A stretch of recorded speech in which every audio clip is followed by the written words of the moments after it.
பிரக்ஞையும் சிருஷ்டியும் ஒன்றே. அந்த தலைப்பில் பார்க்கலாம். குயவனிடம் மண் இருக்கிறது. அதிலிருந்து பானைகள், தட்டுகள், வேறு விதமான பொருள்கள் எல்லாம் வருகின்றன. அவை அதே மண்ணிலிருந்து தான் வந்தன. மண்ணும் பானையும் தட்டும் கோப்பையும் பிரிக்க முடியாதவை, ஆனால் உபயோகத்தில் வித்தியாசப்படுபவை. பானையில் தண்ணீர் பிடித்து வைக்கலாம், சாதம் வடிக்கலாம், தொட்டியில் செடி வளர்க்கலாம், தட்டினால் பானையை மூடலாம். இப்படி ஒவ்வொன்றுக்கும் ஒரு உபயோகம், நோக்கம் உண்டு. உபயோகம் வித்தியாசப்பட்டாலும் எல்லாம் மண்ணால் ஆனவையே.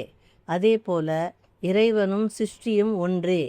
பிரக்ஞை எங்கும் உள்ளது, உன்னிலும் உள்ளது. அதனால்தான் நீயும் இறைவனும் ஒன்று. இறைவனும் சிருஷ்டியும் தனித்தனியானவை அல்ல. நன்றி, வணக்கம்.